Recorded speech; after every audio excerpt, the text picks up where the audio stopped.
Commission. First item on the agenda is citizen comment. After a careful review, I see no one We're not supposed to laugh, are we? in the council chambers. Therefore, we appear to have satisfied this element of the agenda. The next item on the agenda is approval of the January 17 Planning Commission meeting minutes. Do I hear a motion?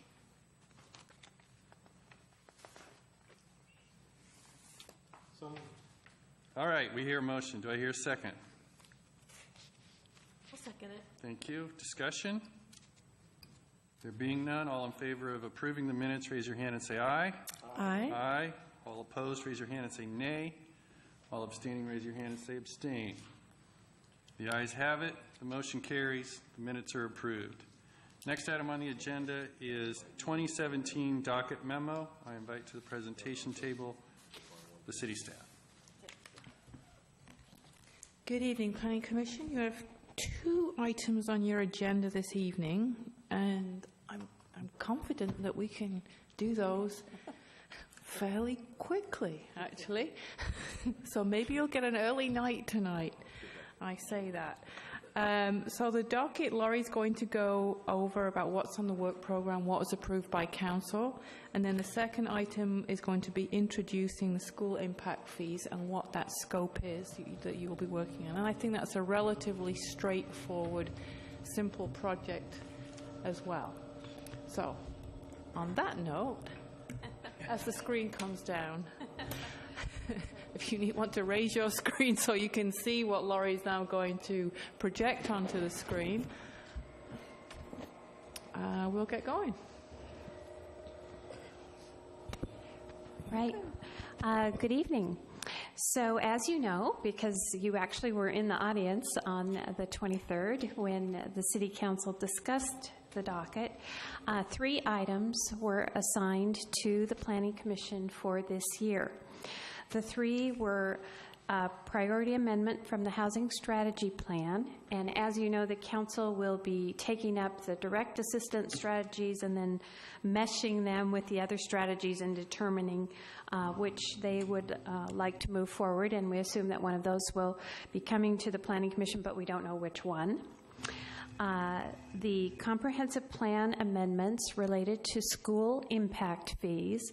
The council itself, and we'll talk more about this when we get to that agenda item, but the council itself will reserve the question of whether there should be impact fees, there shouldn't be impact fees, how much the impact fees should be, etc. But the Planning Commission's job is to sort of set the table so that in either case, approval or disapproval, the comprehensive plan will contain the language that's needed to make whatever direction they choose possible. The third item is probably the biggest item for at least the first part of the year as we are proposing, and that is review of the neighborhood business zone. So that zone is located in 2 places, 2 very small areas in the city along Juanita Drive. And that is the last remaining commercial zoning district that Kenmore has not tackled. It's a holdover from King County. So it would be looking at the uses, talking about development standards, kind of in miniature what the group did with the regional business zone, for example. So those are the 3 projects, and we included a preliminary timeline and need your feedback on that. So the calendar, the proposed calendar, is up on the screen, and we anticipate starting with school impact fees, and then the second project would be the neighborhood business zone project, and then toward the second half of the year we would take up the housing strategy plan project, whatever that turns out to be. The reasoning behind that, first of all, is that the council hasn't determined which housing strategy plan project would be coming forward to the Planning Commission. But also, the other 2 projects involve comprehensive plan amendments. And though the comprehensive plan can only be amended once per year, we usually do it in November or December if there are amendments. So it's important to tackle that early in the year so we can meet that deadline. And what we would anticipate happening would be, for example, as the Planning Commission took up school impact fees, then the proposed amendments would be crafted, public hearing would be held, et cetera, but then the amendments would be held. Actually, the school impact fee amendments may, at least in draft, go forward to the City Council so they can see that. But the actual formal adoption would be held until the end of the year so that those amendments could be adopted with the neighborhood business zone amendments in a single action in November or December. So questions, comments, concerns? Doesn't look like it. Okay. Oh, Just out of curiosity, I know we'll get into that later. You mentioned Juanita Drive. What are the sort of general geographical boundaries of the neighborhood business zone? I'm just curious. right. So the two, and of course I don't have it right here in front of me, but there's one area right near Arrowhead Elementary. It's kind of across the street. I think it's 150th or one's at 150th and one's at 170th. Debbie probably knows the exact streets. Kind of where is it? For Rocky's Corner? Scott knows. 155th. Thanks, Scott. 155th, yeah, it's right there. There's sort of a little commercial building right there. Right, and then North side of the street, right? Would that on be the east. on the east side. North, right? And then there's one farther right. Okay. Right. So there are two, when we get into that project, or if you want me to bring it next week, I'll bring the zoning map, and you can see right where they are, just two very small areas. Other questions? No? Okay. That's all we had for that agenda item. And we can turn our attention to school impact fees if you're ready. Are we ready? You look ready. We're ready. This really may be a record meeting. So I included in your materials the letter from the school district that came to the City Council at the end of last year. And North Shore School District is asking that the city reinstate school impact fees. So impact fees, as you know, are fees that are charged new development to provide facilities to accommodate new growth in the city. And when the city first incorporated, the school district did ask the city to take in school impact fees, and that happened until about 2002, and then the school district decided no, that impact fees were not needed. So now they've done a big new capital facility program review, and so they've asked that the city reinstate these impact fees. The problem is, in 2015, those of you who helped update the comprehensive plan know that we redid the public services element. We were in touch with the school district. They assured us they did not need or expect impact fees. So we wrote that into the comprehensive plan. So unfortunately, we're in a position now where the comprehensive plan indicates that there will be no school impact fees. We have a district requesting school impact fees, and we have to, as I said earlier, set the table so that whatever decision the City Council makes, that can be supported by language in the comprehensive plan. This doesn't seem, from my perspective, to be a very big project. What I would hope to do at the next meeting is answer questions that you may have. We could also have a representative from the school district here if that is necessary, and then maybe even have the draft, some preliminary draft language amendments to the comprehensive plan. So this is really an opportunity to collect your questions and then be ready to answer those at the next meeting. The question I had was, are they just sort of routinely done through municipalities, or is this... They're routinely done through municipalities. The school district itself can't collect impact fees. They can't authorize impact fees. It has to be through the jurisdiction. And they've gone to a number of jurisdictions that their district covers, and some have already adopted what the school district is requesting, but that's not required. That's a city decision. Yeah, I understand it's a city decision, but as a matter of practice, most municipalities will do this. Collect them, yeah. Mm-hmm. Yeah, it's like traffic and park impact fees. When the new development comes in, that's the time when the fees are collected, and then they are transmitted through agreement to the district. I've got a question. It seemed to me that they haven't been overreaching in the past. This is going to be a simple task because they've got, in the past where they were getting the money, it was pretty reasonable. And is there any controversy around it? I don't know whether there will be any controversy. That certainly won't be the case in front of the Planning Commission. The City Council will hear from people if there's a concern about either the amount of the fees or whether they should be charged at all. So I would expect the controversy would come at that point. Was a template when we just reach back to when they were doing it in 2002? You mean as far as the comprehensive plan language? Well, as far as what they're asking for. I mean, have they asked for a certain amount? Or? So this is where I want to distinguish between what the Planning Commission is going to do and what the City Council will do. The City Council certainly could look back to how they collected the fees before. They might want to compare what the fees were versus what the school district is asking now.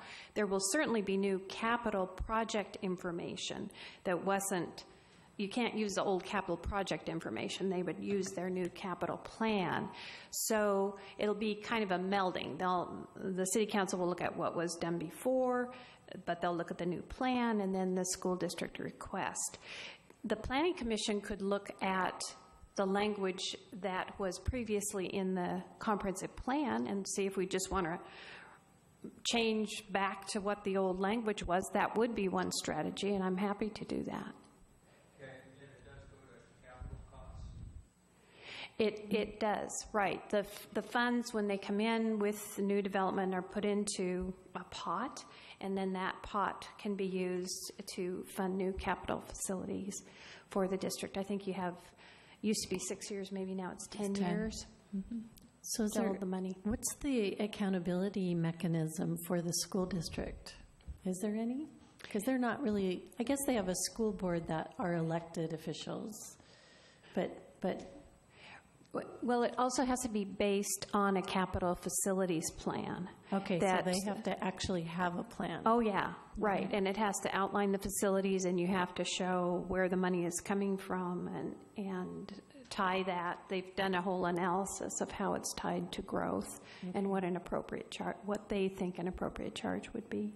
And when you think about it, it actually is a benefit to our community for the schools to maintain their properties, because it actually increases the value of the properties in our city. Yeah, I'm not sure, for example, school maintenance, I think things like a remodeling project. Might, but the money's not used for maintaining. Right. It's for either building new facilities or facilities that are needed to accommodate needed capacity and growth. That's what impact fees are used for.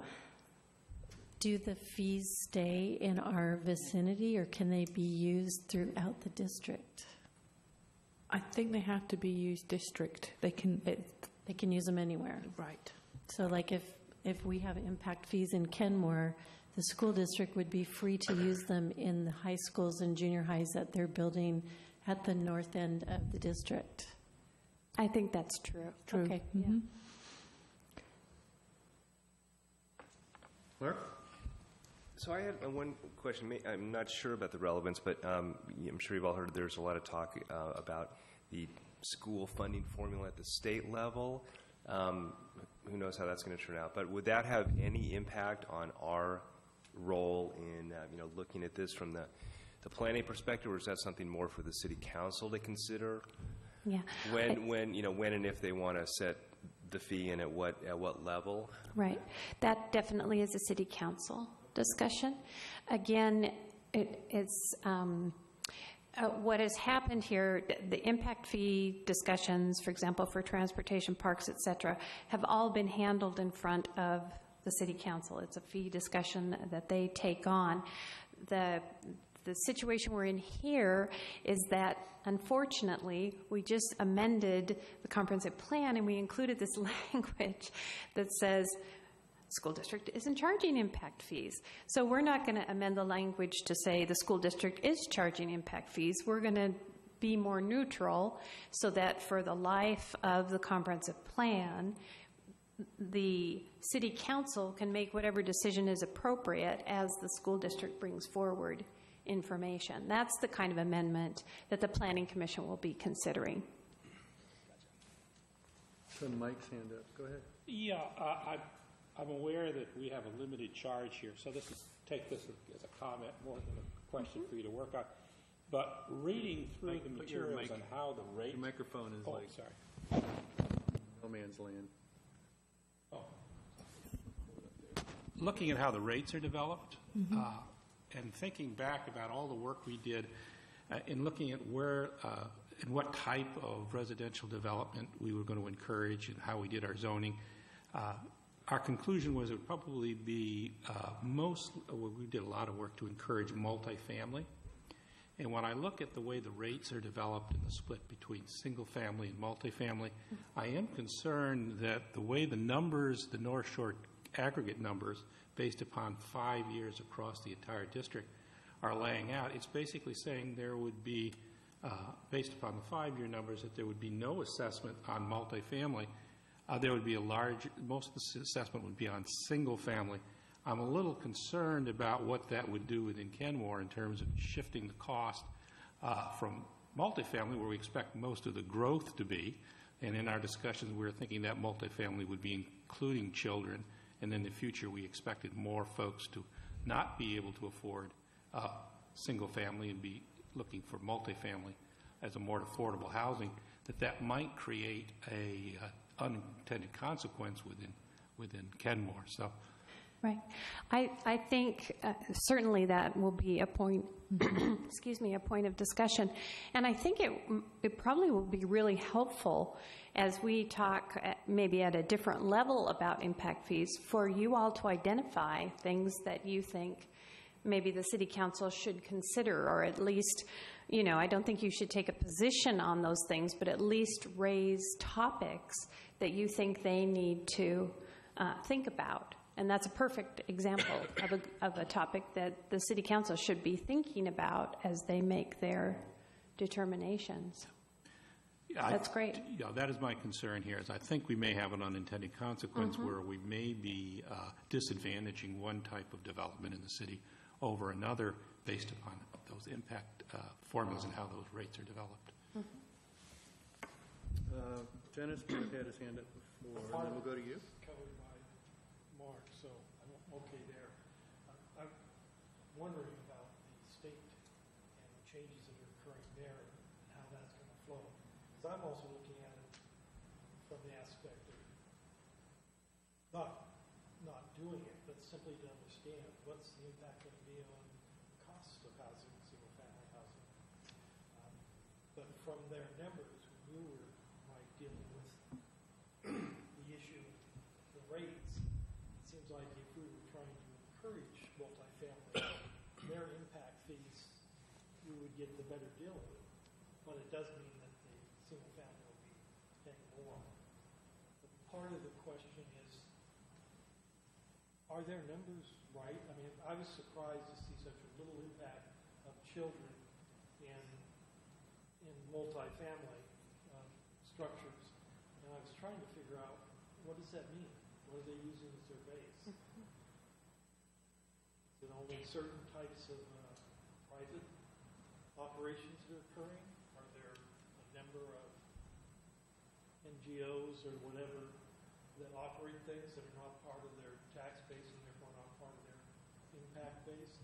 I'm just trying to understand that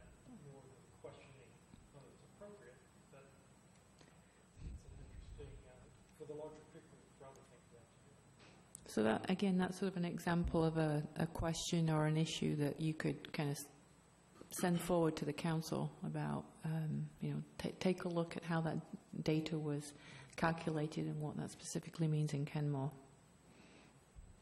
Carol?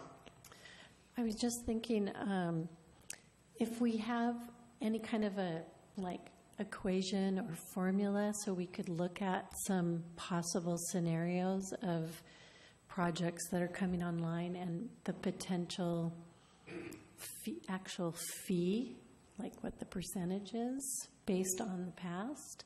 Obviously, those are things that the council would consider up or down. I mean, so it would be nice to know what the actual formula is that the school wants to use and what the city would consider being appropriate for our size city to contribute to that capital funding. Because it could deter development here if it's too big. Scott? The statistics were from 2013. We've got, it would seem that the figures you have should be easily updated. Am I wrong on that? I don't know. The most These are recent what I questions that read. will, so let me clarify. Many of you are raising questions that we will have the school district clarify, but are not pertinent to your discussion. Okay. So I don't want to send you down the road of thinking you have to compare formulas or you have to look at their statistics.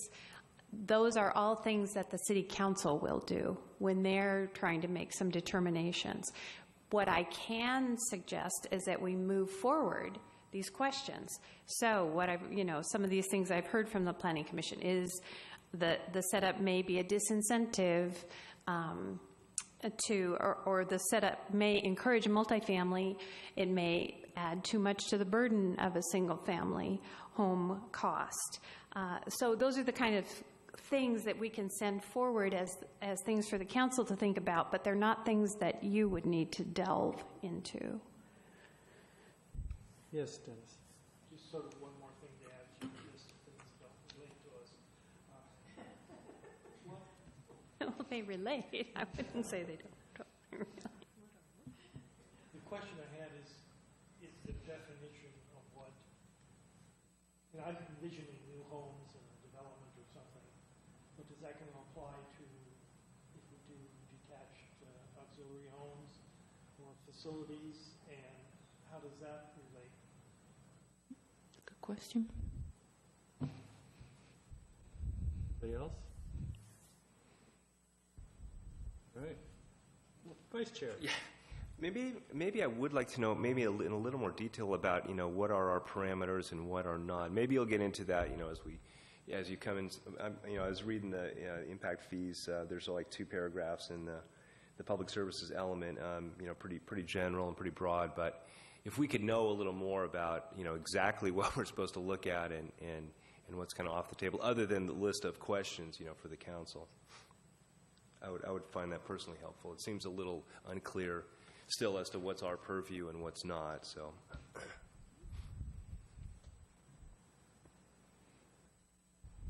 Anything else? All right. Next. There isn't a next. That's it. We've satisfied the agenda. Yeah, there was only 2 items on the agenda. But if anybody else has a question before we leave this. All right. All right. Having satisfied that element of the agenda, I ask, is there any new business? No new business. Staff?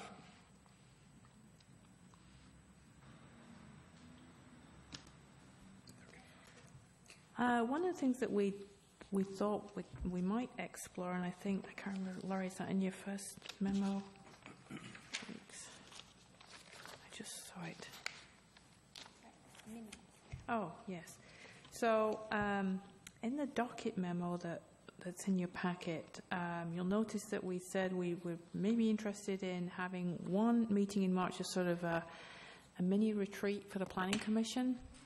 It's kind of putting it out there. I mean, I think most of you have taken the short course in local planning or some other planning commission training or things online.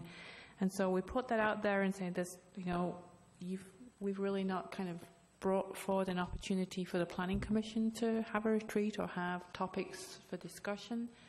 So we're thinking of doing that in March. So kind of, I guess, asking if you think that would be beneficial, useful, or if there's any particular topics that you would like to kind of be considered.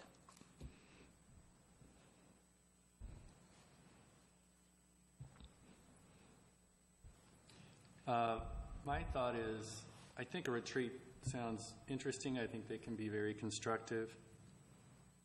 But because the council gives us a docket, and we have, I think, a pretty narrow docket this year, except for what we don't know yet regarding housing, it seems like it would be more an exercise in academics than in constructive policy discussion about what we expect to be doing.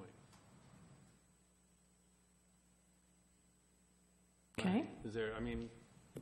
I'm trying to think of the value the retreat would give us going forward in addressing the council's docket. Or maybe you want to go beyond this year's docket and you think, oh, well, we'll be taking up X, Y, and Z in the next couple of years. Is it helpful to have a retreat in 2017 regarding a docket from 2018 or 19? It doesn't have to necessarily be related to a specific docket item. It can be talking about, you know, any kind of planning topic in general. It can be talking about any kind of actions the Planning Commission takes. It can be talking about things like, you know, citizen interaction. I mean, there are a whole bunch of topics it could potentially cover, and we were just putting it out there, going, no, we've not had one. Is there interest? Is there some topic where, you know, you feel that it might be a good idea to have a discussion as a commission, and we can then kind of tailor that to whatever your needs might be. Anybody? Mike? Well, I tend to agree with Doug. If we had an anticipation of what next year's docket was going to be like, if there were some large items up there, and there was some basic information, background information that we could have that would be useful. I'm thinking about when we tackled the comprehensive plan amendment, or when we tackled master plan amendment, having some time to have a conversation with you and to bring in some other experts about what that really entails. I think we would have saved a lot of time that we spent going through that before if we'd had that kind of information provided to us up front, or we had a chance to ask questions. Outside of that, the one topic that comes to my mind is having a better idea of what the city's strategic planning is, particularly in terms of economic development. Because I think so much of that vision idea and what we're doing really needs to be consistent with that, with the city council's vision and what the city's long-term vision is. So if there's more information than we've gotten before, even specifics about growth statistics, projections, how is the city thinking about these? What are the city's key strategic issues that it has? Maybe even the ones it hasn't addressed yet, but are out there. That would be interesting to me, and I think that would be valuable to know as we go through future docket items. Dennis? I see two things that could be of interest, but until we see specifics, it's hard to answer. But one, this homeless, low-income housing issue is something that could go over a number of years. And if that's the case, there may be some value of getting more understanding of those issues so that we're better prepared for dealing with those over time. Secondly, I'm wondering if there might be some courses that focus on economic analysis of land use planning that may be useful for all of us, so we all have a similar degree of understanding, even if we may disagree with it.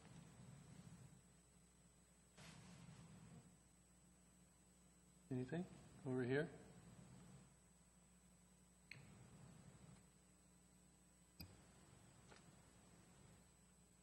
There you have it. Well, I think Mark's I'm sorry. waving. I just wanted to add, I like what Mike said. I think, to me, the most valuable thing that we could do is, again, have more context with what we're doing in terms of the larger, city goals and strategies. We took the short course, so in terms of like planning process, I guess I wouldn't find that particularly useful. And if it's a specific docket, I think we have plenty of opportunities to go into that, during those dockets. So yeah, I would appreciate the sort of the context, of what we do, and it could be economic development, could be economic analysis, all the different elements. But I would second or third that idea.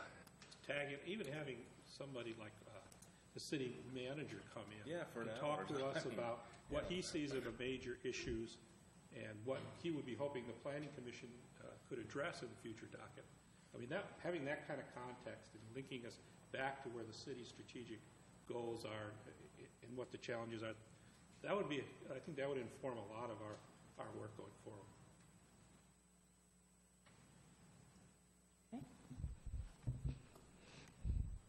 Okay, anything else? All right.